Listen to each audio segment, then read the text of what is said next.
Welcome to DM Talks, a podcast that promotes well-being and assists healing. Whether that be physically, mentally, or spiritually, ultimately, we just want to be seen in our entirety. And this podcast hopes to show listeners how multifaceted they are. We're all at the centre of our own universe, so why don't we do more to better our own existence? Shall we try it again? Yeah. Third time lucky. Third time lucky. Okay. I'm just like kind of crying. Okay. 3, 2, 1. Welcome to DM Talks, a podcast that promotes well-being and assists healing. Did you say aim? Yeah, aims to promote well-being. Okay, cool. 3, 2, 1, go. Welcome to DM Talks, a podcast that aims to promote well-being and assist healing, whether that be physically, mentally, or spiritually. Ultimately, we all want to see in our entirety. And this podcast hopes to show listeners how multifaceted they are. We're all at the centre of our own universe, so why don't we do more to better our own existence? Yeah. That was beautiful. That was beautiful. I've always wanted to do that with someone, and I'm so happy that I was able to. Got editing as well, like hundreds of times. Yeah, that's the funniest thing about the edits, because like people just see the hey, how you doing, guys? Everyone see the fuck. I will release it one day and start all the footage. Oh my god. Okay, so at the end of this season, we definitely need to do like a compilation of bloopers, or like, because there's so many. I think in one episode I accidentally said penis instead of Venus, and like so many people have brought up to me. I am so excited to just like scan through the episode and see what other Freudian slips that I did. So like, I mean, I sent one to you the other day. I don't know if it's like when you said we're in a pandemic, a whole ass panoramic. Yeah, no, but I like that one. Do you know why? Keep saying panoramic. Yeah, because there's so many. Like, we don't have to say pandemic. We can say panoramic. We can say panoramic. We can say panna cotta. I heard demographic the other day. We're in a whole ass demographic. And like, do be like, honestly, I think it's just Twitter is just, you know, a screaming. A pancetta, exactly. It's just it's a whole thing. It's a whole thing. And I feel like it's just funny now, isn't it? It's just all the different names that we can use to say pandemic. But I should introduce the show. Hello, everyone. I'm Sarah. I'm Sarah DM, and I am joined by two peoples that are greatly related to the show. I am so excited to be joined by, what do you call you? Would you say co-producers? Would you say? I'd say co-producers. Co-producers, yeah. So co-producers. Yeah. And yeah, I'm just really excited because normally they're behind camera and now they're in the camera with me. So we're going to learn a lot. We're also going to just chat shit and just just see where we're all at. But I want to welcome Josh and Joe. Yay, Woo! I get to do my own lower thirds thing. Fine. Oh, I wasn't that excited. It's not like something I've been waiting to do forever, but it's something that I will be doing. Introduce yourself, Josh. Say, let the public know a little bit about yourself. So, me and Joe studied the same course. So, like, most people moved home last semester when everything cracked off. But, me and Sarah bubbled up a bit, and I've been helping sort of do the sort of tech support side of DM Talk. So, sort of we've both been... I'd say, we've sort of both been sort of, you know, quite close, especially like developing the podcast and stuff. But yeah, like it's sort of been, a really exciting experience. And so like all the, Christmas special, I've been loading equipment into buses. Loading equipment on bus, on transport, off transport, setting it up, packing it down. Like, you've literally been doing everything, and we've really, really learned a lot over the past. Not quite everything, because we're also joined by Joe. Of course, not of course everything, because we're also joined by Joe. Please introduce yourself to the audience, Joe. Welcome. hello, audience. I am Joe, aka Joe Fish Swimming, aka Joey Sadass, aka Ooh. Joey Salads. I'm sure I'll think. Yeah, I'll think of another one. I'm sure. I guess I sort of started like the good thing. I used to put out like music under it, like it was essentially like a record label, for like a couple of years, and then sort of always wanted to branch out into like more just I guess media, like general media, whatever that means.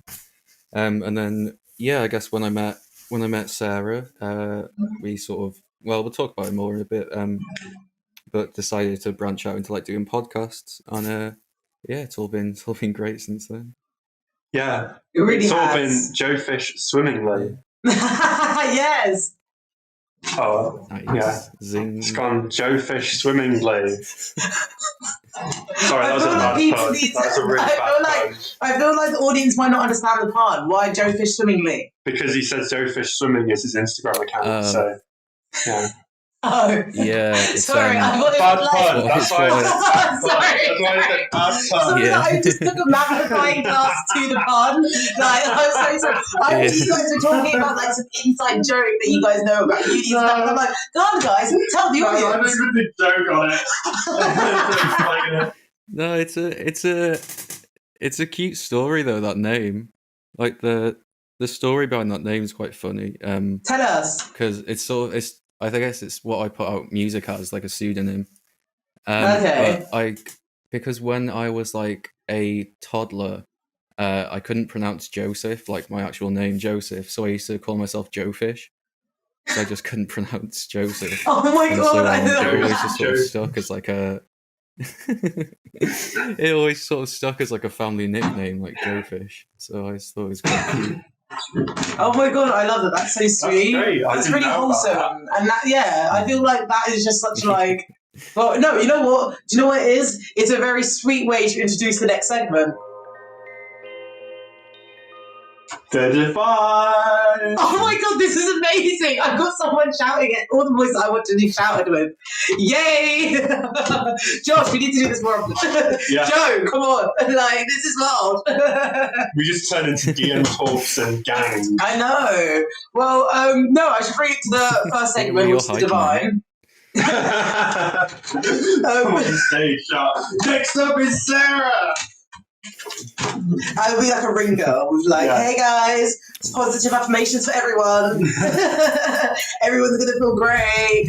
But yeah, no, let me take it to the first segment of the podcast, and that's the Divine. That's when we nominate something that has uplifted us, that has brought us joy, that has lifted our spirits. What would you like to nominate for the Divine this week?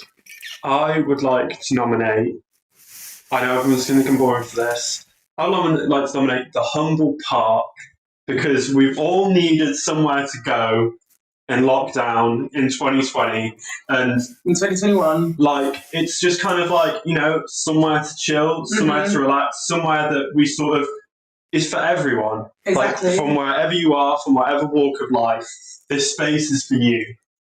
That is wholesome as hell. So that's super cute. And yeah, it's also nice if you're a bit of a concrete jungle, which Manchester can feel like sometimes. Completely. Like, it's nice to sort of escape and get a bit of nature without necessarily having to travel, out into the, peaks or up to the lakes to get it. You can sort of on your doorstep have somewhere to go and just have a walk, chill. No, that's completely true. What's your favourite park in Manchester? My favourite. So I think. There was this place I never knew, I didn't know for the 2 years I was living in Salford that even existed. And there's this bit called the Kersal Wetlands. And it's like, you can sort of walk down these forests, because I used to live in a very countryside area. I used to live in the Peak District. And literally, going into this place feels like going back to the Peak District. Aww. It's this woodland path alongside the river. It's really rough, and you sort of I took a couple of people down it the other day, and they almost all slipped on their asses. Oh no! Except I didn't. Well, of course you didn't, because you knew the path. You knew your I part. knew the path. Oh, no, that's such a lovely nomination. What would you like to nominate for Divine, Joe? Well, I mean, to be honest, I was thinking the same. Like, just sort of nature in general. I feel like I feel like I've sort of underappreciated, like, just even small spaces of nature. Like Josh was saying, within like a city until now, when it's like, what can you do? Oh, go on a walk, and you just finding new places. Like, especially because I've just moved. So I've been like, I've known the city for years because I grew up quite close. But even just going around, like finding new little like spaces, and I think like even I think going on a walk alone is so underrated. I think that's what I've discovered as well. Yes, like just I think just to break up the day, just like spend some time thinking, walking around, seeing nature. It's just really like I think it's just helped me a lot like in this obviously tough time for everyone, but I think that's really helped me a lot. Just sort of taking, No, for sure. just taking that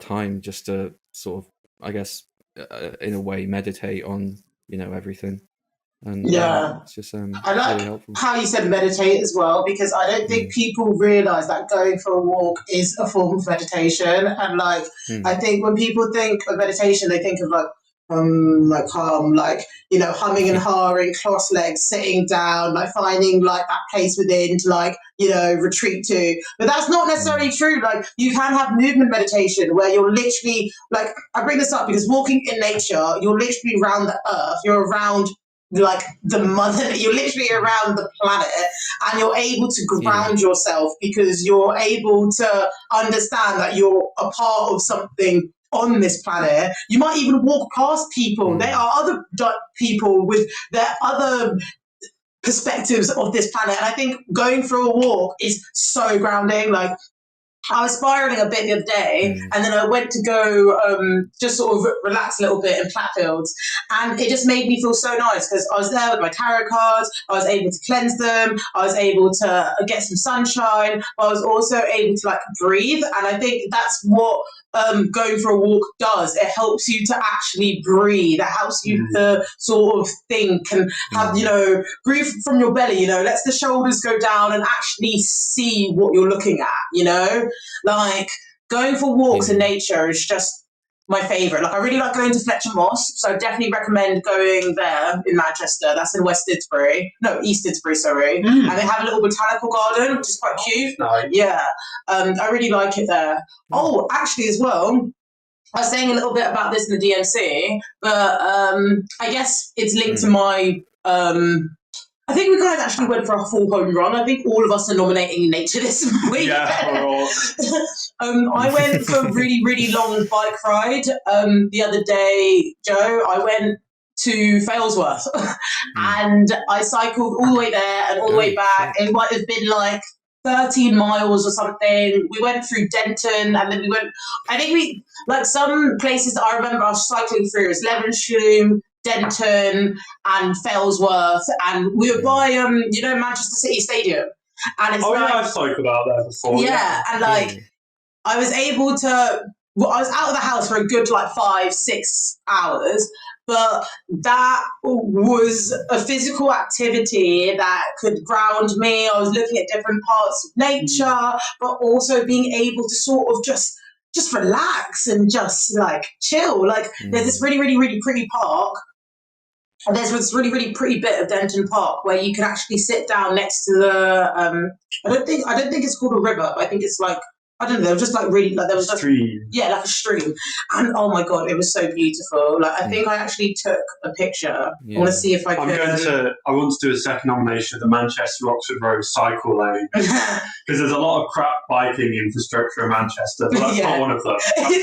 That's a good lane. If you don't want to die, but you also want to cycle into the city centre, use that. You know what? That's so true. I want to show you this picture. Yeah. So that's where I was. That literally reminds me of home. Oh wait, that's crazy. Sorry, this is not Denton. This is Ashton under Lyne. Yeah. Sorry. IKEA. But it's just it was so pretty, and it's just it was just such a nice time to chill. I don't know how I'm going to show you this picture. I was just saying A lot of the time, I guess you can almost see it as sort of like a form of escapism, just like being in nature and just like getting away, like from the hustle and bustle or whatever. Although I will I say think it's as well, what you were saying.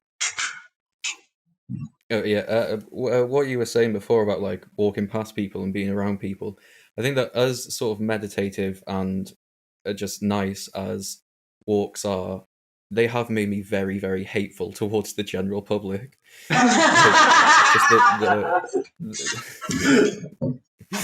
like I swear every time I walk past someone, I'm the one like stepping out into the road trying to get around them and like obviously stay 2 meters apart. It's like people just do not give a shit anymore. Oh, that's true. Like, I think, you know what, that's quite funny that you brought it up because it's like, yeah, I'm happy that people are there to make me realise that I'm not alone, but will I hang around with them? No. I don't want to be around, like, if anything, the past 6 months has actually made me realise how antisocial I've become. Like, I literally reshared this on Instagram today, which I think is crazy because I was thinking this morning. It's a it's a picture from Pink Cat Daily, you know, that person that I'm obsessed with. It says, I post online to talk to myself. So if you look at it, that's on you. I like that. I like that energy. Yeah, every time I post something edgy or controversial on Instagram, I'm like, yeah, no, not for you. It's just so I can just angrily get this off my chest. You're funny. See, the thing is with me, I'm like, shit. Why can't I just ignore you in peace, man? Like, that's what I'm thinking. But I think like it's weird. I think people like. As multifaceted as we all are, but as annoying as we all could be, this panoramic has really shown us. It's just shown us what's important, isn't it? It's like I think going for a walk has made me feel very grounded, and it's helped me sort of serve me on a personal, like intimate level. But let's say like when I'm going in circles, speaking to friends is helpful. Yeah. But then sometimes finding the effort to speak to a friend, like, I don't know where it is. I don't know where that effort is. I'm searching. Are they underneath my trackies that like I've been supposed to be put away? Like, it's a lot. I notice now I just don't call people at nearly the frequency that I did at the start of the pandemic. Like at the start of the pandemic, every day, new person, let's go for a walk, let's put you in my headphones, let's have a chat. Yeah. Now it's just like, I haven't spoken to anyone in like 3 months. And it's just like, I just think people are like, it's like, yeah, it's just kind of like, oh, I'll see you when I see you. No, but it is. It really, really is. I think like...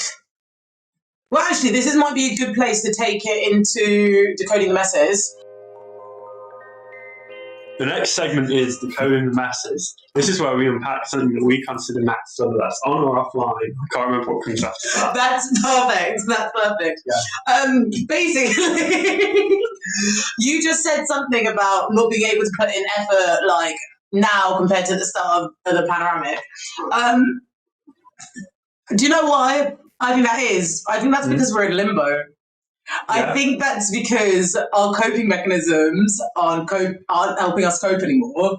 I think we are all creating our peace in a way that is a bit more, I don't know, like, I don't want to say intimate in the sense of like sensual or emotional, but intimate in the sense of like really self-serving. Like, I'm evaluating what are my like immediate needs. Yeah. And then I'm working from there. Like it's like, oh, I needed to do a podcast today. I needed to send I even was saying this to Josh, like I need to do a podcast today. I needed to send something in the post. Let me make sure those things are done. Like I'm not even worrying about next week. I'm not even worrying about the other thing that I was supposed to do. Yeah, the future has kind of closed in a lot for people. I think like I don't see more than like maybe even a month in the future is like forever now. Yeah. I'm just sort of moving forwards. Part of that's because I'm graduating and it's like I have no idea what's going to happen after that. So it's kind of just like looking into a dark void. So it's like I'm not even going to think. I'm stressing out Joe now. To be honest. But yeah, it's like, it's just kind of like staring into the dark void. I don't know if you can relate to that. But yeah, it's like... Yeah, definitely. Yeah, anyway. I'm sorry for the thinking way that about your it. face is strong. Yeah, It's before like- we get stressed out. No, I understand that. Like, I mean, like, I remember when I was in third year and it felt like everything was just falling, but also I was flying. And then, like, there's so many milestones, but because everything is going so fucking quickly, you can't appreciate them. But because obviously we're in a panoramic, you can't appreciate a lot of them. So I wish you guys luck. You guys can get through this. Remember to say affirmations in the morning. Because they will help you.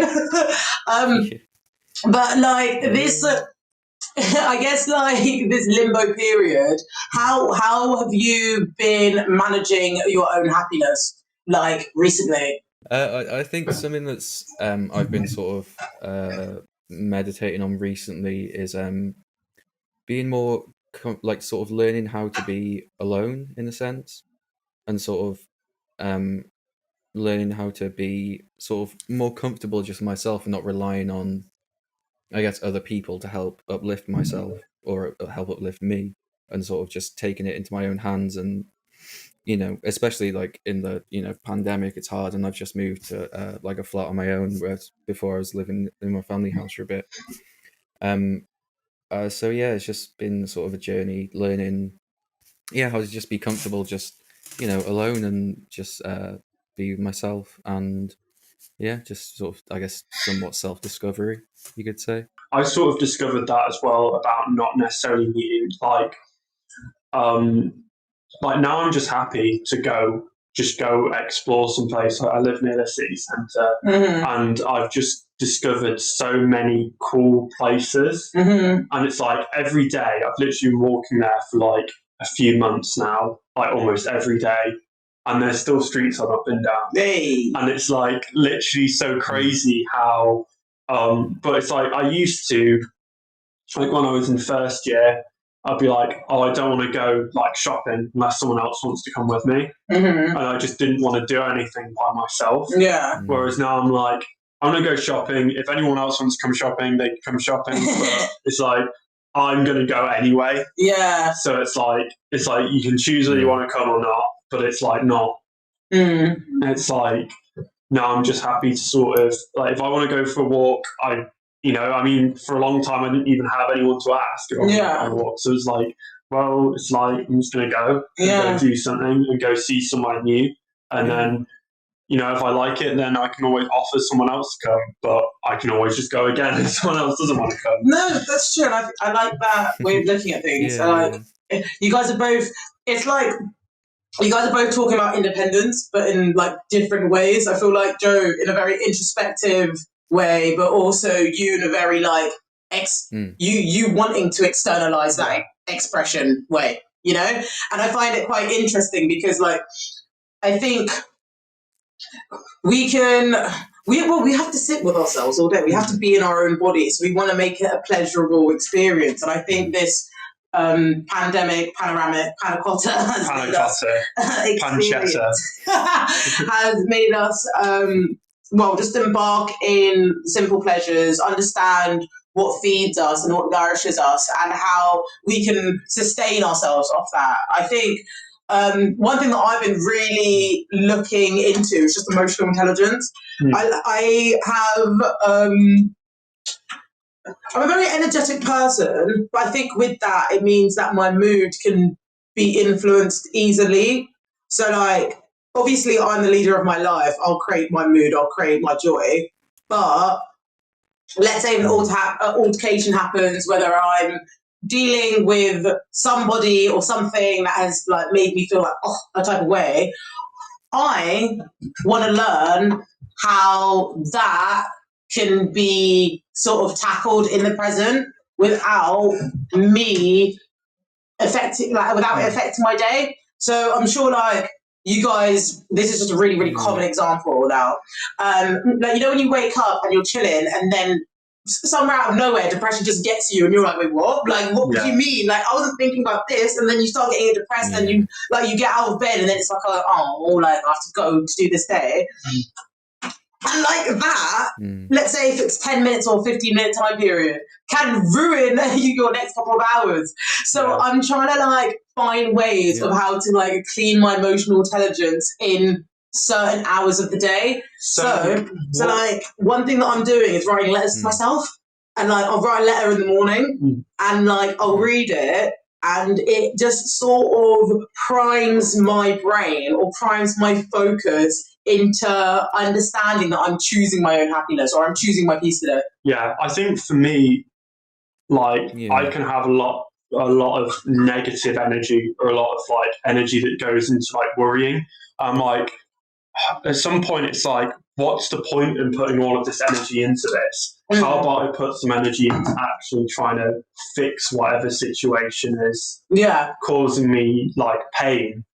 So it's like, well, you know, for example, with like the graduating, trying to find, you know, where I want to live, what I want to do, it's like, okay, instead of putting that energy into just worrying about it, like that's not going to get me anywhere. So I'm going to put that energy into, you know, taking a course, you know, go on and do some color grading at DM Talks, you know, show what I can do, you know? It's like sort of all of that stuff, like just trying to put that like energy that's involved in sort of worrying into something productive that will sort of maybe help alleviate that situation. Spin it into something positive. Yeah, and even sometimes it's like not even necessarily just positive, just not, instead of dumping all that negative energy on myself, dump that negative energy into maybe forwarding myself in some way. Obviously, it doesn't always work, but it can just be helpful sometimes to say, actually, here's a problem, and here's what I'm going to do about it. And if I can't do anything about this problem, then what's the point in worrying about it? Exactly. And I think worrying can just distract you. I mean, worrying is a form of procrastination. I haven't like, I don't know what episode I'll do this on or how this will materialize or become tangible, but there's literally studies that I need to provide information on about procrastination. Your mind is your worst enemy.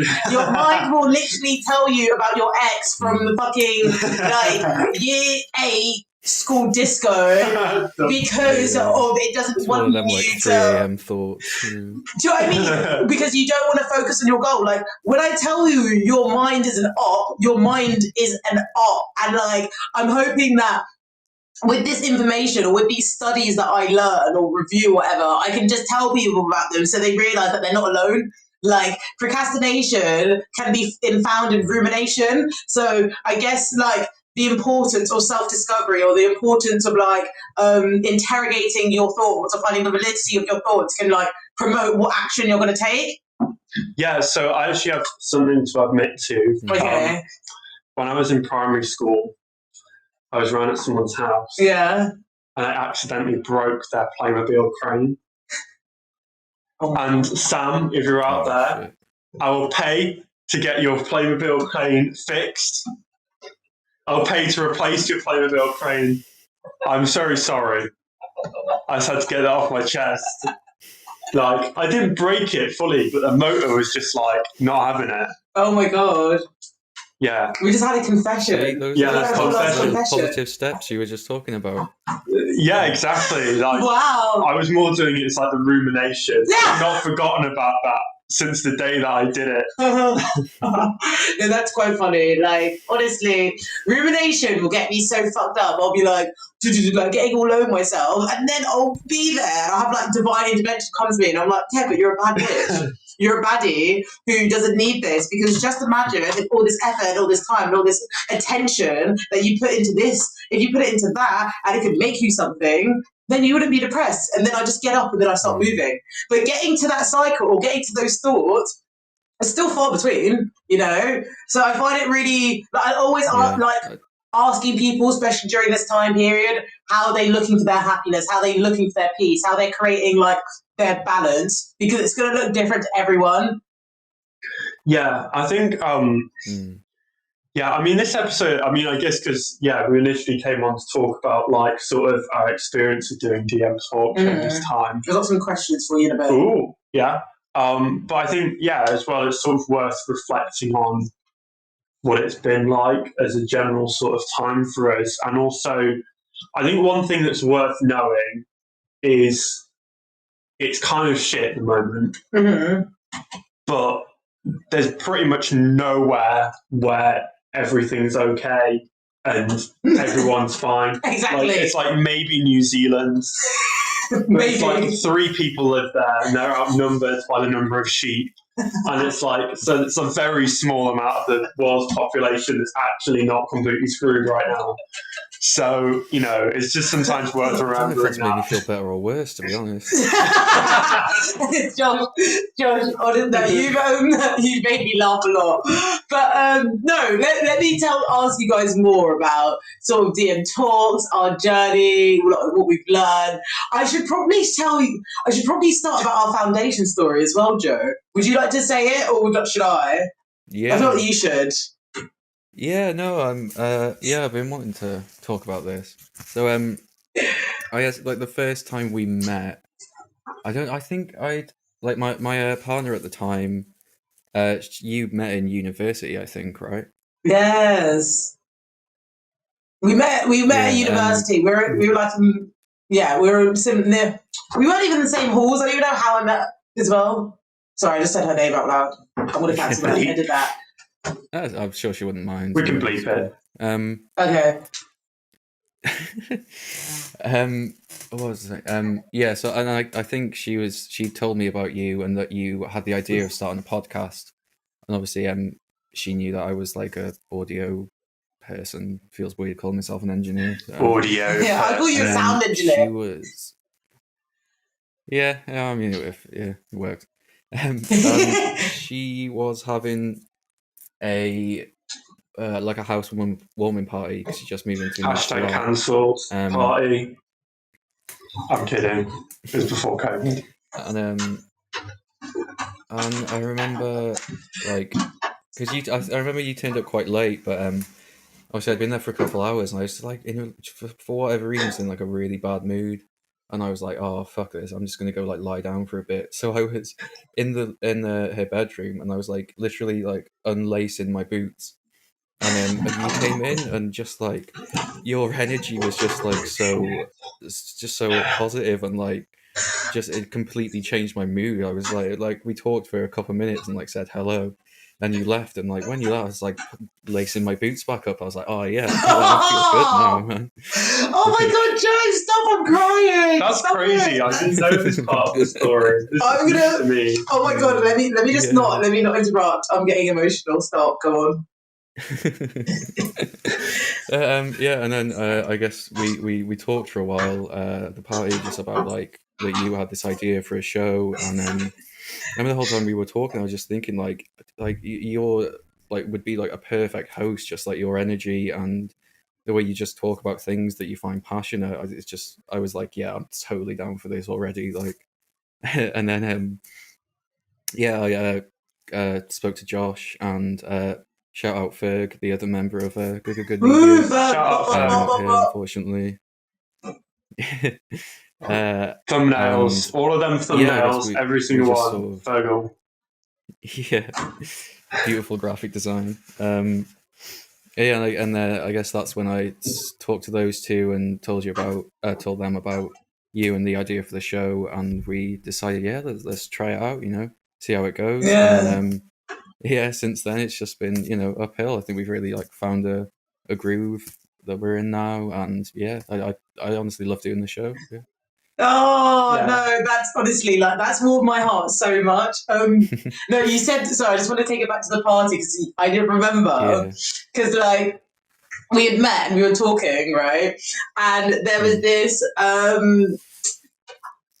talked to you and I was like, okay, so I've got a podcast and this is going to be it. These are the segments. These are the titles. And I was just talking so fast, and I remember you being like, "Oh, I knew that like you wanted a podcast, but I didn't know you were this prepared. Let's go." Because I honestly, if you told me to record next week, I would have. I remember that conversation. You were like rattling off like all the segments and exactly what they were going to be, and like you had already had ideas for like different episode themes and guests you were going to have. I was like, "Oh shit!" Like she really means it. Like, this is great.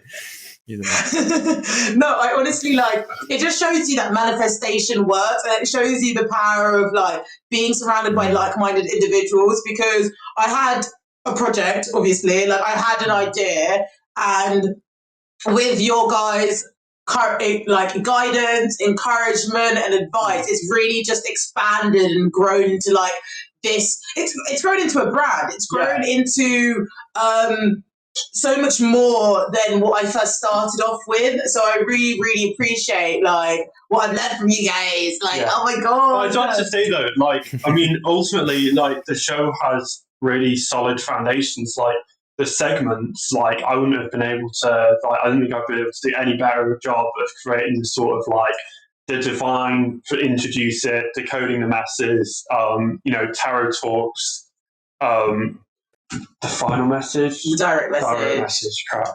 Don't be worried, Joe. But yeah, he it's doesn't like know it that well. Oh, I didn't know the direct message. I forgot. I always forget about the direct message. It's the DM, y'all. But it's like, yeah, I mean, the format of the show is great. And like, I guess it kind of shows as well, like, if you come with a plan, if you want something to happen, like, it's not even necessarily the universe will manifest it for you. It's like you'll manifest it for yourself. Because, if like you're excited about the idea, and it's like, you're obviously excited about the idea. You just sort of mentioned it to Joe. I guess you didn't even know that you were sort of into audio. No, that's the thing. I knew Joe was into audio. No, yeah, Joe's an audio person. But like, I knew that you were into audio, but I didn't know the extent of how much you knew. Because like, I'm here with a podcast and like, well, no, I'm here with like content or ideas of content, but I don't know how to branch this content out. I don't know the technical.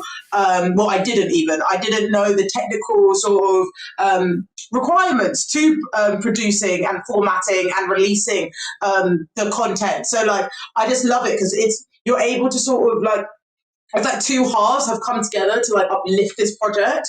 And like, I'm really, really fortunate as well, because I think I've been able to sort of like, it's been such a healthy expansion, and I think you really see that in all the episodes, but I remember the first time we started off, we were in that sick ass studio, Bop, University of Salford, thanks to you guys.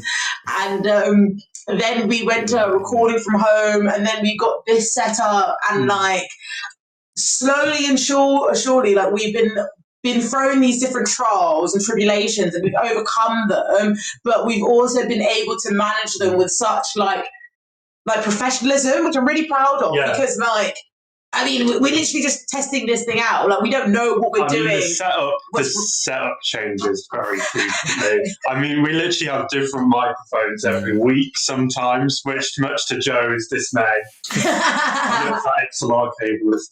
Oh, that's fine. Okay. But yeah, it's like today we've got two 258s, but usually we have.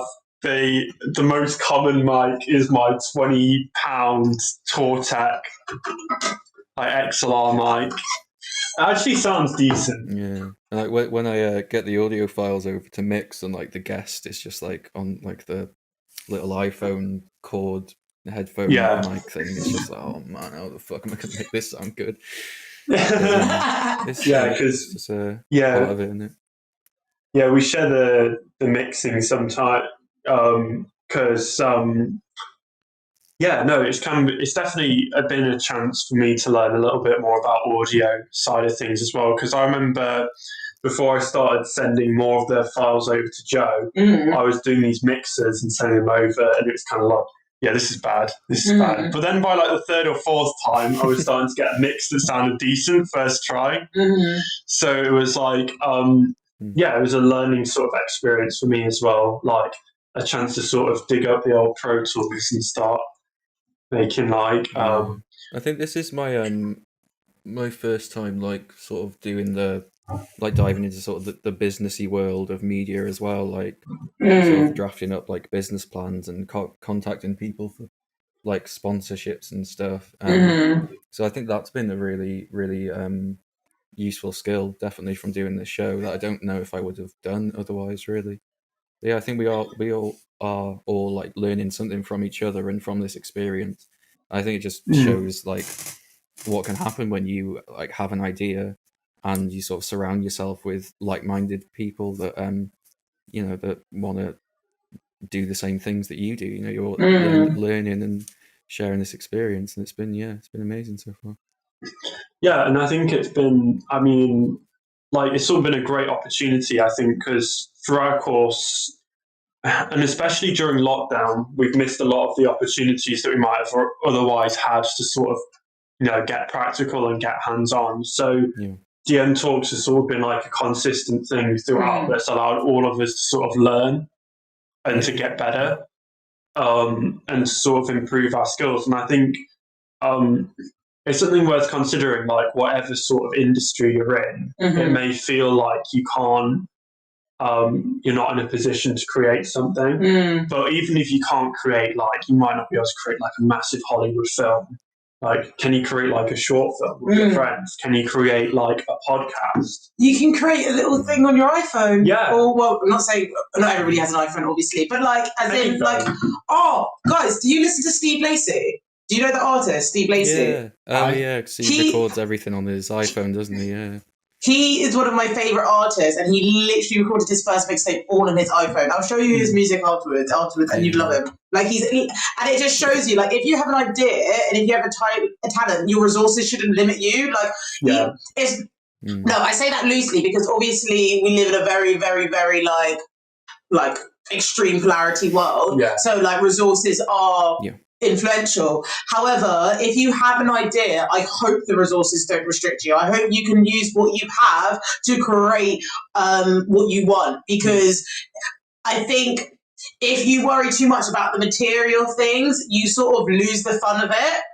Yeah, and I think it's like anyone now can tell any story that they want to. Like, I think, like, even if you end up animating frame by frame in MS Paint, like, you can create sort of any sort of visual idea that you have. You can sort of, there are tools out there that you can sort of create them. And it's like, it might not look, photorealistic, Hollywood level effect, but like anyone can sort of at least, like, I mean, for example, like what we're using, the tools that we're using, back in the day, back 20 years ago, news shows would have like had to bring out loads of equipment, like a van with like a satellite dish to send like the signal and go in, like, so they could just have that live feed from someone. And it's like, now we all do it on fucking Instagram, but you can do it on Instagram Live. Instagram Live, that bloody van that we used to have, like, it's kind of mad. And it's like, I mean, equipment can help make it look a little bit sleeker, but it should never sort of limit someone from, because, I mean, I remember when I first started playing around with making videos, I had this camera, and the video it recorded, well, I used to call it video. It was 12 frames a second. And it was like 480, it might have been 480p at most. And like, I don't want to say that like I was subbing it, because it's like everything was fine. Like, but it's like, and a couple of years later, I did get like a HD webcam to start like making sort of. I'm just thinking of young Josh with the camera, like, oh, look at this. But I think even something like that, like a little camera you were talking about, I think you could still make something if you sort of embrace the style of it. You could still make something really cool with that, like even now, like versus someone who has like a like a red cinema camera or something, but doesn't have anything interesting to tell with it. I think it's more about like the content behind it and the ideas behind it than the equipment itself. I think people get too caught up in like I mean, I will say we have used some fancy equipment for DM Talks. Honey. We will say that. But like, it's like none of it was any use without anything to film.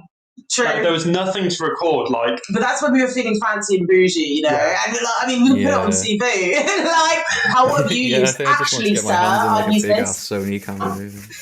But it's like some of that stuff though, like, I mean, all of that equipment was just sitting there without like an idea, without something to film, without the content there. for our special that we did, like we had 20 grand's worth of equipment on that day. Mad. It was a lot. Like I think there was.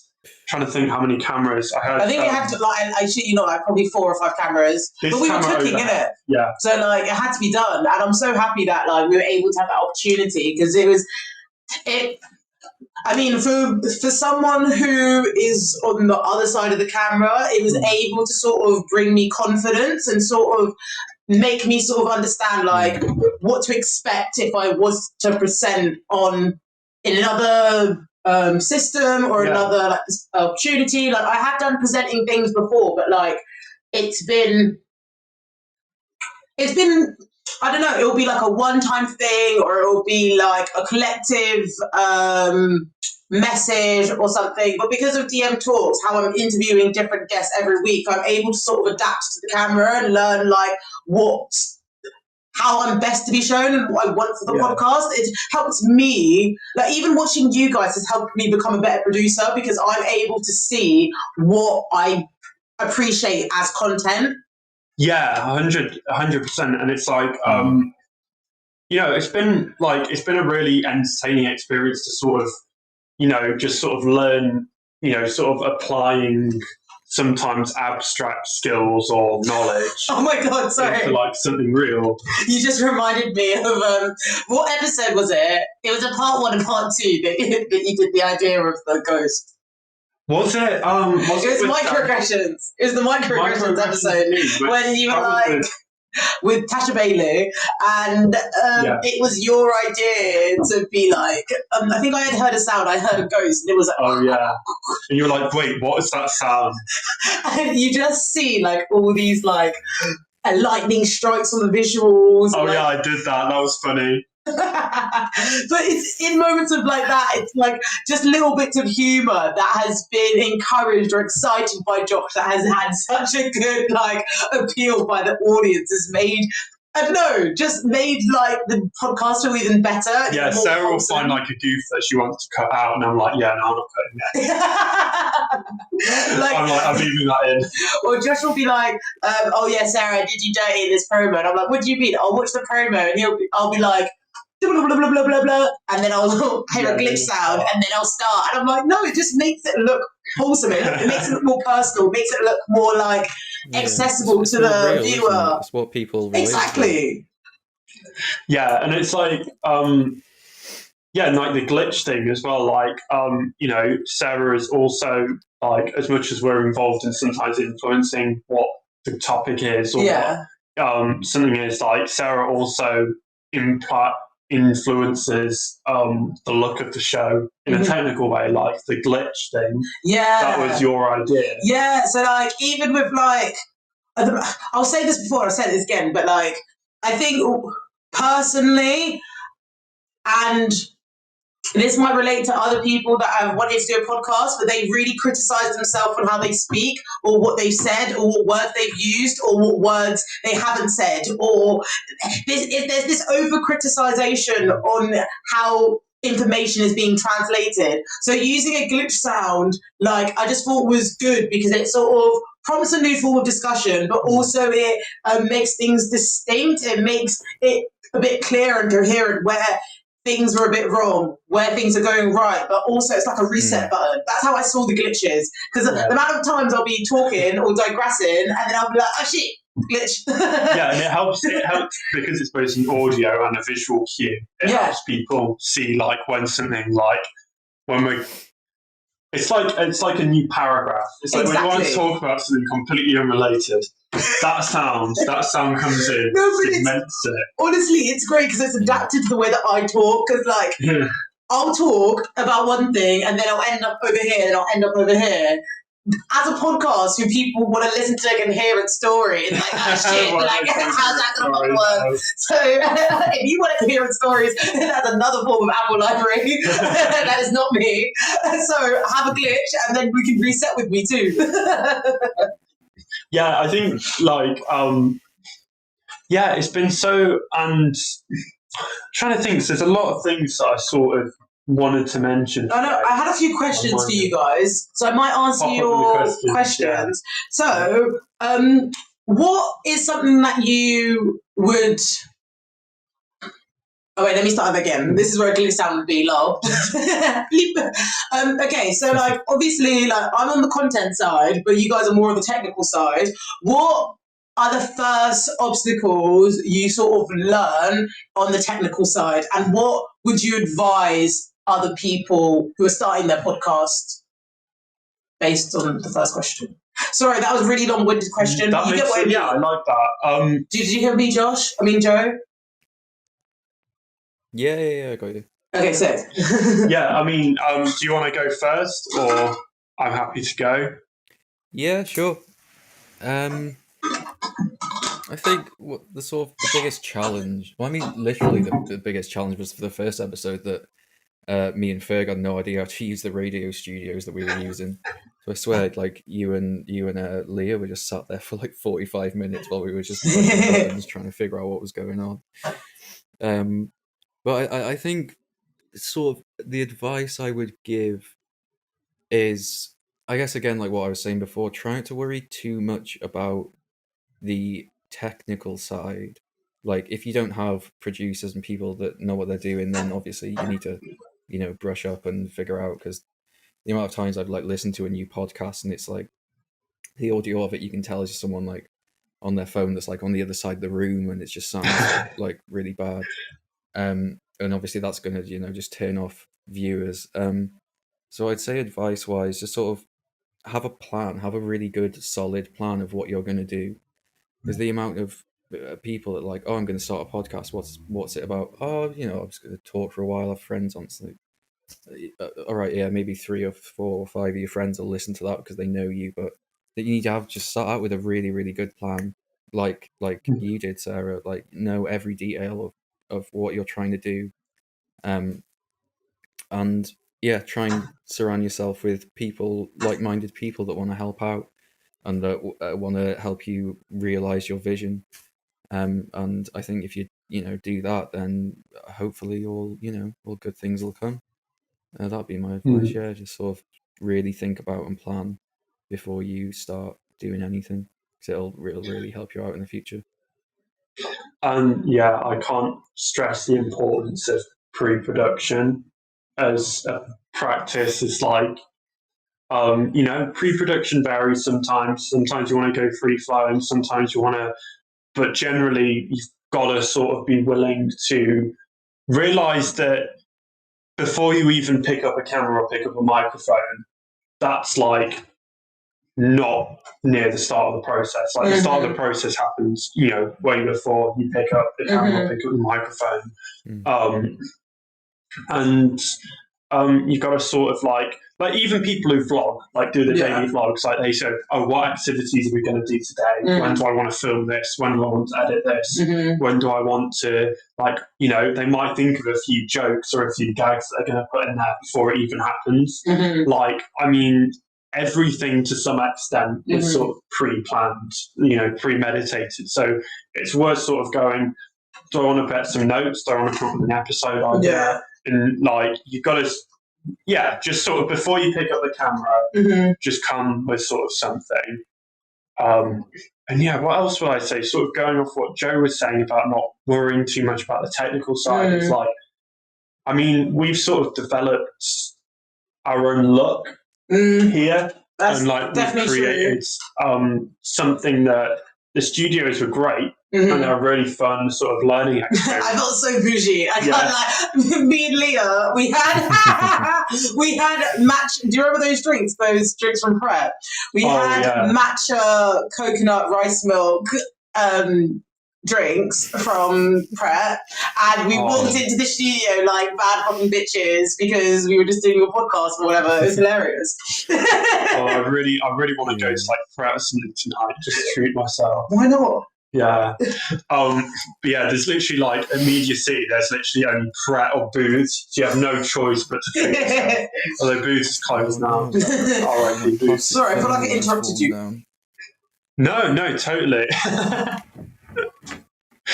But yeah, don't worry too much. Like if people like your content, like you can, invest in like the studio and the equipment later, as long as it's like passable. But if you like the content as well, you have to like it. You have to like your content. Like, I just thought I'd put a pause in that bit, just because it's like, I feel like you need to be happy, or you need to feel proud, or like you wouldn't put something out that you wouldn't be proud of, And like, every time, I think that's probably helped me, like having a different guest on, because I'm getting inspired by the conversation. It's new, it's entertaining, you're challenging me, I'm finding out new things, so I'm gonna like what I produce, So I definitely, what you just said, but also make it passionate.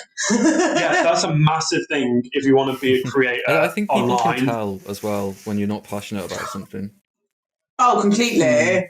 Like, I think, but then saying that, you know what, it's so easy for me to say that, because if you meet, it doesn't matter if I'm podcasting or not, like, you can see, like, how energetic I am. I'm probably bouncing off bloody walls if it wasn't, everybody was in lockdown, And, like, it doesn't take, not everybody is as comfortable to being active. However, that doesn't mean that they shouldn't, and like it just means that they should be a bit more patient with themselves, and just see what works, try it out. Like, you could even make a podcast and you could be the only one who listens to it. If you that's wanted to. a massive thing. Is like make something where you're happy and no other person ever listens to it. Just enjoy the process and enjoy making it. I've got another question for you guys. What's one thing that you wish you could have learned sooner?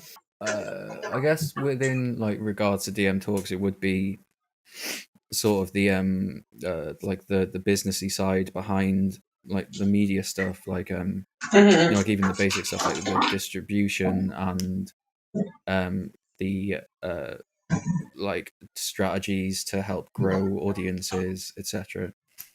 Because I'd sort of dabbled a bit in that with sort of releasing music. But surprisingly, podcast is like a whole different world from that, because it is essentially like it's closer to a sort of TV show style format than it is like releasing music is. So stuff like sort of sponsorships and like do like the giveaways and sort of how it ties into social media. I think I definitely wish I'd learned sort of more social media strategies before going into this. But again, it's all part of the learning experience, and I'm glad I have learned, how to do this stuff at all. It would have been nice to sort of been an expert at it, obviously, before we started. But sorry, like in response to what you said, like I like how we've been able to learn through this. It's like when would have we learned this? Yeah. Especially like you just said that, and it just reminded me of all the giveaway stuff, because like we are on Instagram, you can see everybody and their friend is doing an IG giveaway, but I don't know how the fuck to run an IG giveaway. So there's me on YouTube, reading articles and that, like seeing what gets the best engagement, what doesn't. And like I had a giveaway recently, and it, like, if it wasn't for the podcast and if it wasn't for us wanting to increase our following, I wouldn't have done one. And it's nice because I was able, in that moment, it's like I was able to talk to other independent businesses, collaborate with them, network. Do you want to come onto my podcast? I'll help you if you help me. And like, I like what you just said there, because it can make you think of other things and not just like what you first intentionally set out to do. Yeah, and it's like one of those things is that it's like sometimes it's like knowing, you don't always know what lessons you need to learn before you start. Like it's one of those things that can sort of only be brought with experience. Yes. It's like you can sometimes, to a certain extent, you can look at everything in theory and you can go, oh, so this is how this works. This is how this works. But then until you actually, get to the ground and start doing it, there's going to be a ton of things that you're completely unaware are even going to be a problem. Like everything looks simple on paper, but everything is more complicated than reality. And I think that's a lesson that you can sort of take to everything in life. Like there's not, like whatever project you're doing, like setting up a business, you're like, oh, okay, I can make these cakes, I can sell these cakes, easy. But then until you actually get involved in the process, you go, oh, making the right amount of cakes. How do I make sure that I make cakes, match demand? Like, how do I make sure to bake enough for one day and not? I've watched enough episodes of Grand Designs to know that things can go real wrong real quick. Yeah, so you're never going to learn what those things are until you start doing it. Yeah. Like, it's so just do it. Sometimes you just got to do it. Like, yeah. I love you're wearing Nike as well. Sorry. Oh, yeah. I'm sorry. Nice. Pay us. Just do it. Yeah. Sorry, this is too much. This is too much. Oh. Yeah, it's like the philosopher, You wearing it as well. This is jokes. It's like what the Greek philosophers used to say: stand on the table and go, just do it. Yeah, it's, I think it was Archimedes or something who said that. Jokes. Back in BC times. Yeah. Oh well. Thank you so much, guys. Like, I really, really, really liked your responses and just all of the information you gave me today. It's made me think that there's just so much more to like sort of expand on DM Talks. I'm really excited for what the future holds. Yeah. What the future holds. So we're back. Unfortunately, my hard drive ran out of space. Yeah, Josh's hard drive ran out of space, so blame him for the glitch. Yeah, blame If I my could answer that laptop. question from before about what you'd give advice, I'd say anyone starting a podcast, clear your hard drive. Clear your hard drive. Yeah, because that's one thing that's going to be doing. You're going to be taking a lot of space. If you've got visuals too, videos are a myth. You're going to be taking a lot of space. Let me just tell you guys that now. Yeah, videos. Videos are a myth. Oh man, it's like what, like 2 terabytes so far. Don't just record in like the lowest possible quality. It'll be fine. Just like VGA, 4xp. That's all you need. And that's our little snippet on technological glitches. But we'll go back to the tarot reading. Behind the scenes. Sorry, let's get back into the episode, back into the tarot talks. I asked for the next question, is there any blockages? And I just wanted to sort of surface any areas which are limiting us or stalling us or hindering us. We got the King of Cups in reverse. And when you look at court cards, they are an attitude that you need to adopt, a personality characteristic that can help you or harm you. And when you see the King of Cups, he is a master of his suit. He is an individual who's very compassionate, like a loving father figure. He's very nurturing. He's very understanding, and he's very reflective. However, when his cup is reversed, now he's spilt his contents of his cup. He might be finding other places to fill his cup, or he might be hoarding resources or being manipulative in behavior in result of being protective of the remainder of his cup. It's quite interesting because I immediately got taken to this image in the background. And that is the same, it's like a ship, right?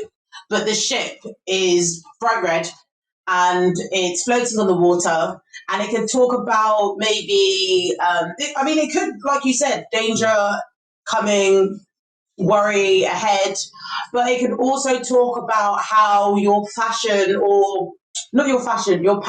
can be sunk if there aren't ways of flowing with it.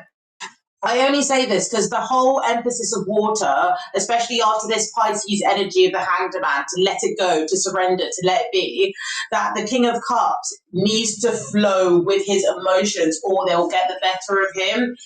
The individual, like, you can see how they've got two things in their hand, and it's like, here's my cup, here's my staff, here's my belief systems and my emotions, my heart. But then here's all the other things that I can share with the world. It's like, if I'm sitting in my cup of emotions, in this collective subconscious, and I'm refilling myself with tending to my own needs, but I'm also trying to tend to the needs of others. If that's not, if there's not a healthy balance found there, it can become quite confusing and it can become quite restricting. You might think that you have got too many things on your plate. You might be spreading yourself too thin. You might be getting yourself in other people's business. You might be wanting to save other people because you actually need to be saved. There's so many differences with the King of Cups. And I think in moments when they come up, it's a reminder to talk to people that support you, talk to people that can counsel you, support to people that can guide you through this upstream of your emotions, because it can be turbulent and it can be stormy and it can be uncomfortable. But because I see the King of Cups upside down for blockages, maybe it's like also we need to be the King of Cups more to ourselves. Maybe the King of Cups is asking us to step into our power of using discernment around emotional intelligence, or maybe it's to do with putting yourself out there more and actually embracing your heart and not being a shy king. I only say this because for the next card for advice, we got the Queen of Swords. And the Queen of Swords, she's also the court card, which encourages you to adopt a characteristic to better your life. The Queen of Swords is straightforward, no shit talking. Like, she's either quite direct or blunt. She tries her best not to conflate honesty with cruelty. However, she's more concerned with getting her point across, and that's why you see her sort of just facing well. If you see these two king and queens, this king is sitting in front, they're open, they're seeing everything. But the queen is looking literally just to one side. And that means they are putting their focus, their attention, and their direction into what's being presented on them. It's like if they had an op, their eyes would know that the op's coming. It's like stay ready so you never have to get ready attitude. But because both the cards came out reversed this week, I think it's talking about like internalized polarities, which can mean that maybe it's just an introspective like measure we have to take on. Like, how can we be the King of Cups and the Queen of Swords in our own lives? How can we be more direct, more intentional? How can we translate our mind in a more proficient and proactive way to get what we want? And with the King of Cups, it's protecting and mastering your emotions to understand that emotions are temporary. However, also, it's best to work with the flow of your emotions because you're able to, just appreciate what's around you a bit more. What do you guys think of that so far?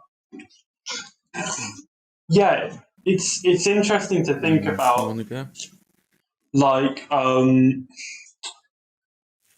guess sort of like, so sort of bringing it back to the Hanged Man again, it's sort of like trying to be comfortable within like the current situation and sort of be sort of content to an extent with like I guess sort of if we were to bring it in relation to what we're doing, like to be like, actually, what we're doing right now is pretty cool. Yeah. Like, we've got like something good going, and there's not necessarily a reason to have to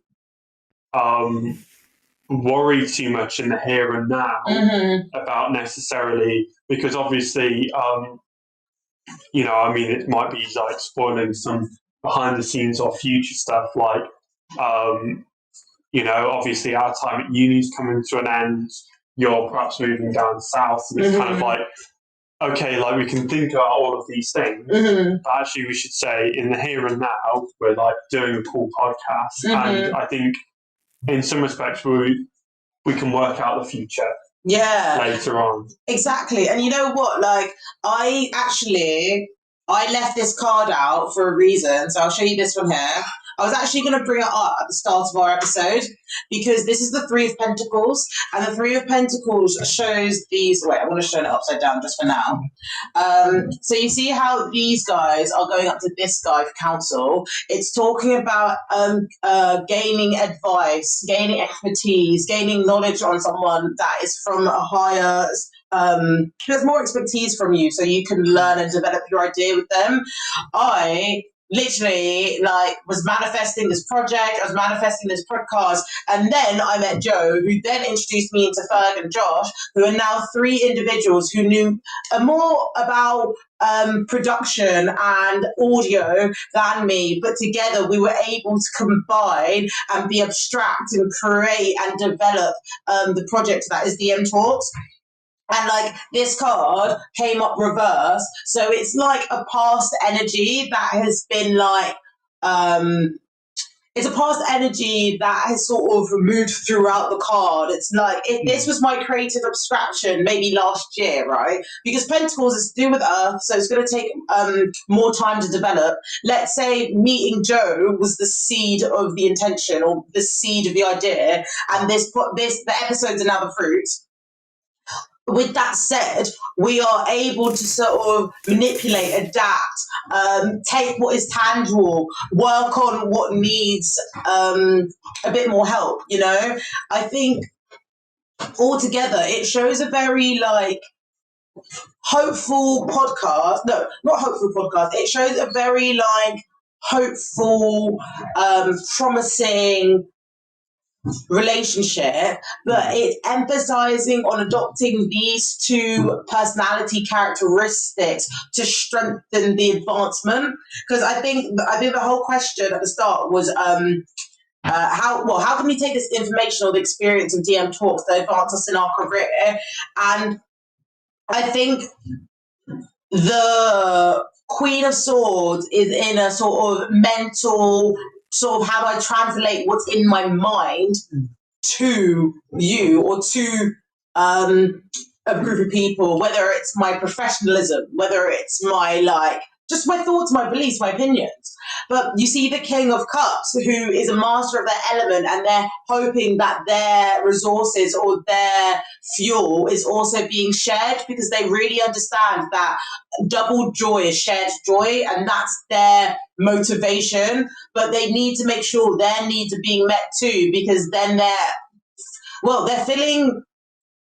helping others from an empty cup, and that's never going to lead into a good way. I just want to take another card.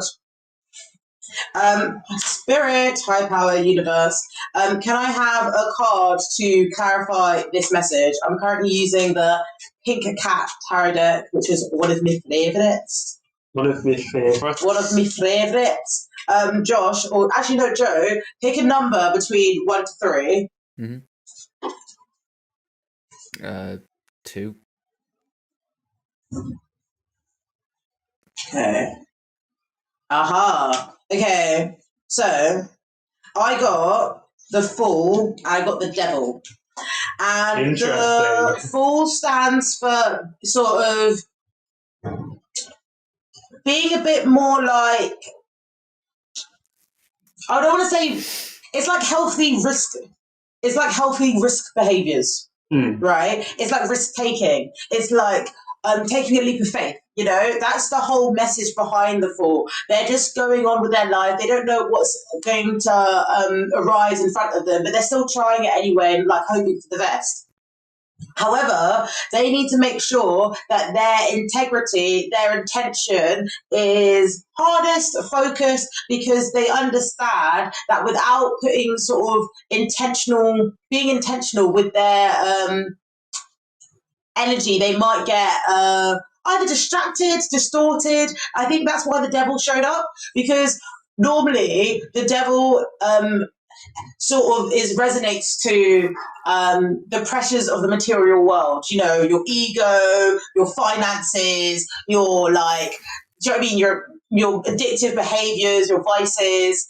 And the thing is, with the Devil, it makes you really question your shadow and how that's being presented. However, when you get the devil reversed, it's like a liberation. It's like those vices are broken free. It's that whole sort of it's coming together with yourself. I think the Fool and the Devil reversed. I mean, both cards are reversed. There's this sort of sticky limbo period where the choice is literally in the querent's hand, in all of our hands, to sort of determine what timeline or what space we're going to enter to. But we need to move with calculated risks. We need to move with hope. We need to move with confidence because we have it in us. I think it's just being a bit more, being a bit more direct with how you show your confidence, making sure your needs are being met, letting it be in surrender to the sort of, not environment, but what's being presented to you, you know? I'm going to take another card from this one as well. Okay, can I have an affirmation to round up this message? Please, higher power, spirit guides, universe. Okay. Oh, it says every vibe eventually finds a tribe. I was like, oh God, I don't want to leave you guys. 33. The tribe of DM talks. To be fair, I hope I'm not projecting. You're going through a shift in environments. You're going through a shift and environments you were used to I can't speak, sorry. You're going through a shift and environments you were used to may no longer feel comfortable. Continue to grow in truth and eventually your soul family may find you. I keep on getting this. I keep on getting this about something else. I don't know if it's the same thing, but I'm just going to pull another card. Okay. It says, is this something you want or something you've been told you should want? Where there is love, there can be no fear. Either spirit is dragging all of us for not being intentional, or I think it sort of I think it sort of talks to being really specific on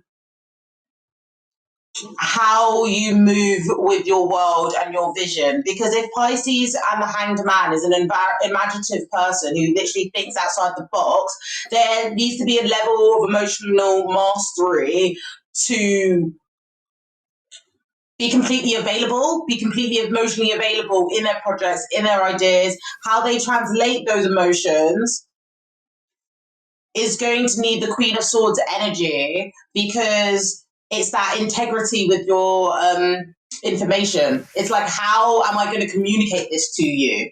The Fool and the Devil show up to remind us to take a calculated risk, but to also free ourselves from self-doubt, free ourselves from is this something you want, or is this something you've been told you want? That's sort of the devil energy. I think we all have in our mind of, what we need to do for this year, or how's it going to happen, what's going to happen. Even the question how, like, I don't fucking know. Like, we're trying our best, and I think that's what the podcast is encouraging you to do. I think as long as you are intentional with what brings you joy and how that can uplift you and how that can uplift the people around you, you're winning. And it's only going to get stronger, because if every vibe eventually finds their tribe, and we have been able to make so much, learn from much in this period, only things can get greater. Maybe there's more projects for you guys and for me as well in the future that might not need us all together in. However, it's saying that we can do it because we were able to do this. Yeah. Like, we're going to have the power, we're going to have the confidence, because it says here, where there's love, there's no fear. So, like, don't be scared. No, if you're scared of something, that's because you're scared of what it can be. Bam. Period. Oh my God. Yeah, that's really interesting. So I think, not only for us, but post-corona, it's going to be a big time of change for a lot of people, because I think that people have maybe realised that they want different things in life, or people have been put in situations where the way they were living before is no longer possible. Sometimes those are good transformations, sometimes those are bad transformations, but I think that it's kind of going like, I mean, for us, obviously all three of us are in a time where we're looking at a lot of change. I think this year has already been full of a lot of change, but I think there's even more to come. And sometimes staring down the barrel of that can be a little daunting. Especially because we're so young as well. Yeah. Like, I think people like it's like you all come help me after you're doing uni, and like I'll be there with my part-time job, like just trying to make ends meet to pay the bills, and then do this project on the side. And it's like we're all like working together, but we also have we're all working together, but we're also at different paces, and we're also at different places in our lives. So it's making sure that like we're just fulfilling ourselves constantly. Yeah, and I think probably, I guess another part of the message is sort of like the full said, sort of having the confidence, like just almost being confident in the uncertainty. Yeah. And being confident that maybe what we've learned here is enough. Yeah. And that what we've learned here is enough to sort of bring us on to the next stage of where we go. Sorry, I don't mean to interrupt, because I just find it interesting how like during the time that I met you, during the time that I wanted to meet you, during the time that I was making a podcast or wanting to, and this is like pre-planning stages. This is like when I knew your partner Joe, but I didn't know your name. That's how like early like I'm talking about. I was getting through phone calls all the time. All the time. It was that whole idea, like, you're going to find your people, they're going to advance you. How can you take from them? How can you adapt to them? 3 as a number is adaptive. It's like, it's creative, it's abstract, it can be manipulated. So, like, how can we manipulate this situation to raise all of our advancements? Yeah, and I think it's like... Yeah, because, I mean, obviously this podcast, as we sort of move into the next stage, if I move down to London or the south, then I can come round. If not, then I'm already thinking of plans of how we're going to work it. Yes. So don't worry, like, I'm already working on that tech stuff and getting that all to work. But yeah, it's like sort of, I guess, you've already got, like, you've been talking to me about ideas that you want to do. Yeah, I've got their ideas, guys. Things like people are going to bring on. I think it's like, it's being like confident in what we've learned here. Yeah. And that what we've learned here will bring us on to, will be enough. Where there is love, there's no fear, and everybody loves what we've done. I mean, like we do. We do, and that's the most important opinion. That's all that matters. Thanks guys for listening. Yeah. Oh my god, amazing, lovely. Oh, did you have anything that you'd like to add on the tarot reading, Joe? I think you've hit exactly what I was thinking, to be honest. Just, I think a theme that's come up a lot during this whole episode is just like taking things that happen in stride and learning from them, and being able to adapt and motivate yourself to be able to do these things. I think that's a big sort of a theme, I think, that's definitely come through a lot during this whole discussion.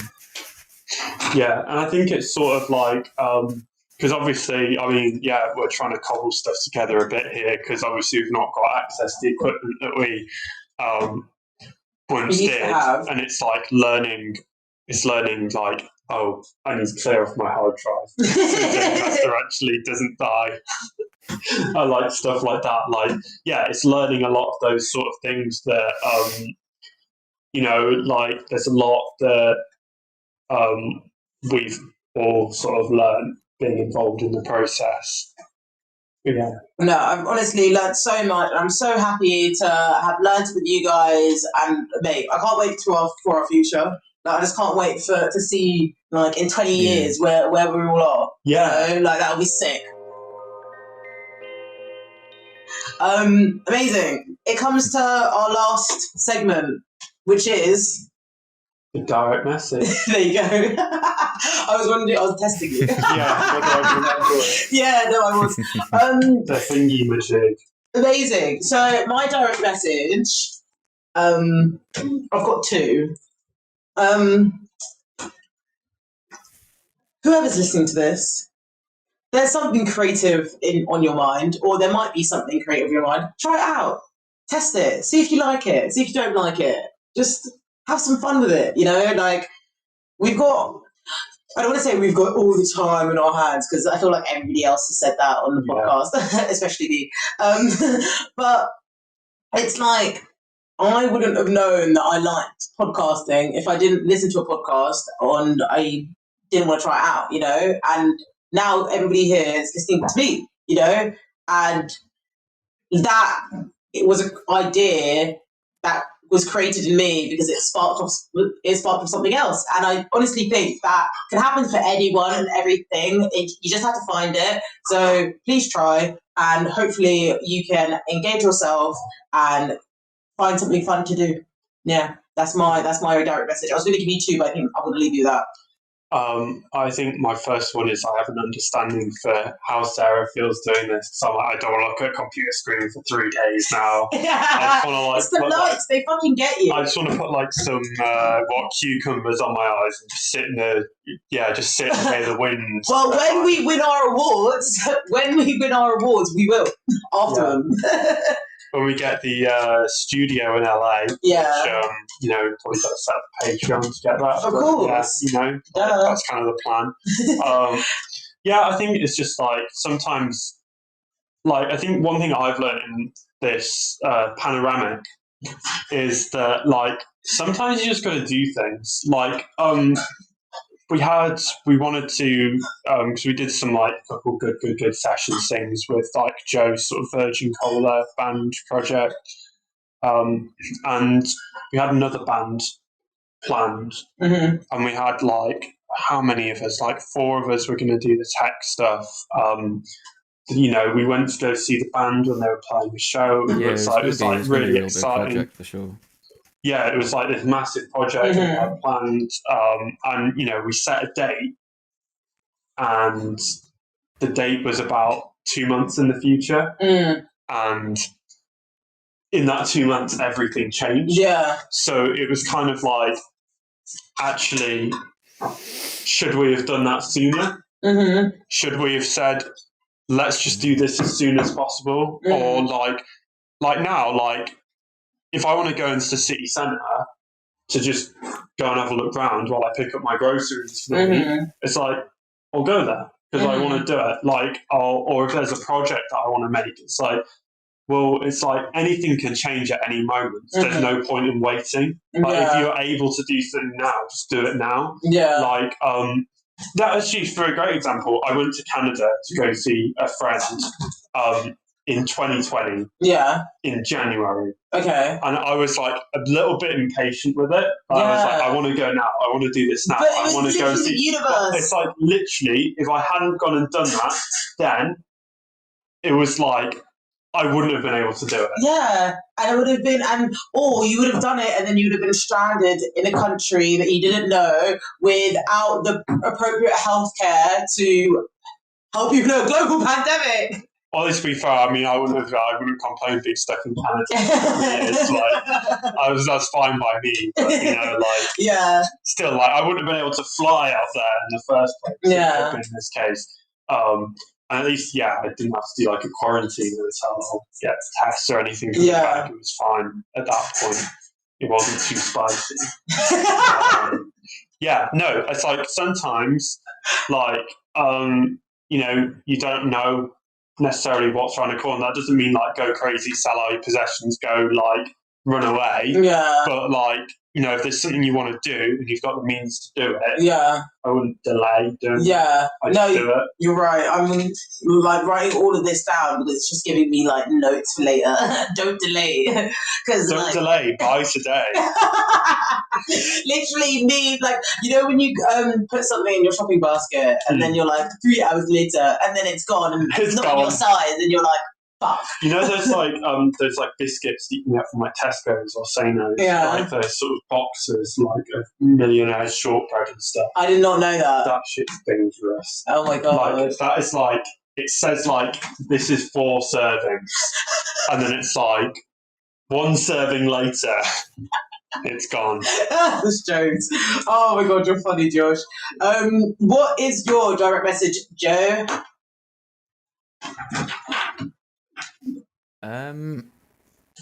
Sorry, my mic's been a bit weird.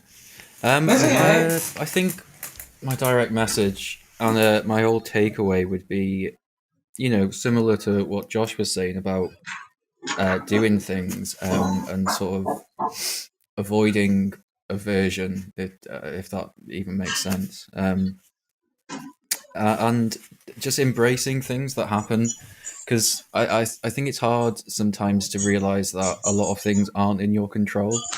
You know, obviously a big example being the whole situation that everyone is in now, and I think just taking a step back, recognizing things like that, and taking steps to help take that in stride and move towards what you want to do. You know, an example being with the lockdown, having to stop recording the podcast, but then taking a step back, making a new plan and going with it. I think doing that right now, rather than just sort of thinking, oh, this has happened to me, I can't do anything to change it, oh well. And, you know, I guess sort of being in that state of limbo that you were talking about.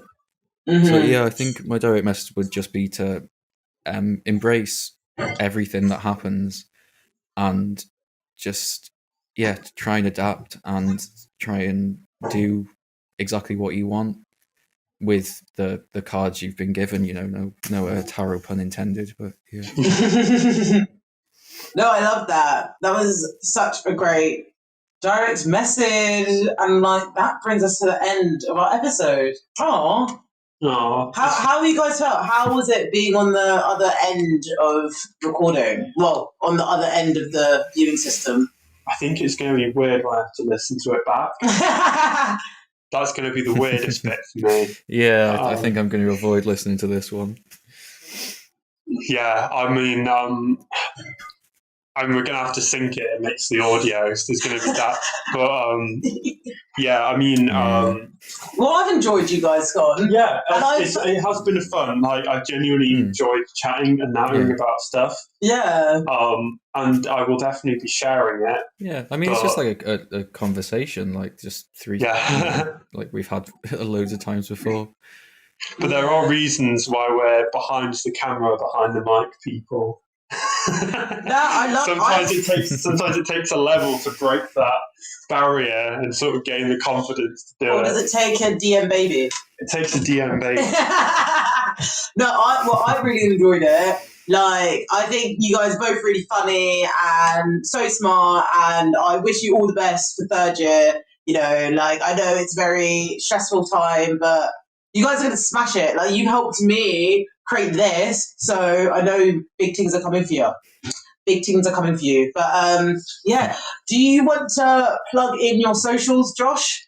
And let listeners know where they can find you, and then afterwards, Joe can too. So, obviously, we've got good_media, the Instagram account.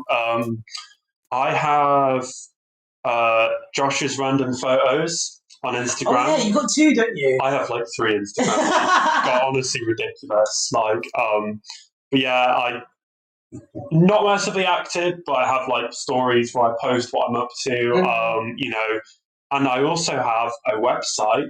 If you're interested in getting that media help and stuff, handly.media. I'm really proud I managed to bag that domain. But yeah, pop to those places. No, honestly, that was great. And I'm with you every fucking week. Like, definitely recommend hitting up Josh. He's 1010. What is your socials, Joe? My Instagram is just joefish_swimming. I think it might not be. But We'll find out. You know, if you want to just see loads of weird shit that I find on the internet, that's pretty much all that goes on over there. Simpsons memes. We love it. Yeah, pretty much. The Simpsons. I'm gonna be releasing some music soon. So I guess if you search Joe Fish Swimming on Spotify or Apple Music or wherever, you should be able to find it. It's probably not going to be anything out by the time that this airs, but you know, keep an eye out. Get on that pre-save shit. Besides that, yeah, just good media on Instagram, like Josh said, for updates on the show. And yeah, that's me. Oh no, honestly, it was great, and thank you, Joe. Like, I'm just like, even throughout this conversation, I'm just having flashbacks to when we met each other at that party, and I was like, oh wow, who's that cool guy in the dungarees? I'm like, oh, he's an audio producer. Wow. Thank you so much. It was meant to be, man. It was meant to be. It was meant to be. Like, honestly, like. Even when I first met you guys in Salford Uni, I was like, oh my God, the outfits, wow. Like, I was like, oh, this guy's cool. Thank you so much, everybody, for listening. I have had a world of a time, and it's just been great to get some more context about what we do here and like fill in some background and stuff. My IG for the podcast is DM.Talks. My IG normally is DM.Seerah, and I don't think there's any other. We have a Twitter account. We have DM Talks on Twitter. Account. There is. I need to promo it more. Oh yeah. And maybe this is the fact that I actually. No, the thing is, I've made a purpose of saying it now because now it's going to give me more motivation to actually say stuff on Twitter because like. We'll get into it in another episode of why I don't use Twitter. However, I'm going to use it for promo. And yeah, I'll plug that in. Shout at people. Yeah. I'm not, because that's a slippery slope. It's just that's the reason why I didn't have. That's why the reason I don't have my old Twitter. Well, yeah, because you have to see like several billion bad takes. Do you know what I mean? Yeah. And it's just not okay. But thank you guys so much for listening. You can listen to us on all major podcast streaming platforms. You can also find us on Apple Podcasts. I think that's it. Yeah, pretty much. YouTube, Anchor, Spotify, Apple Podcasts. Is that it? Wherever you get your podcasts. That's the Wherever you get your podcasts. Most people, will get their podcast. If you want to listen for free, go on Anchor. If you already have Spotify Apple Music, go on them. And if you want to watch, go on YouTube. Exactly, because we've got beautiful faces and we have beautiful visuals, and yeah, you can appreciate all that stuff on YouTube. DM Talks. It's been amazing. We shall see you guys next week. Bye. Bye. Bye.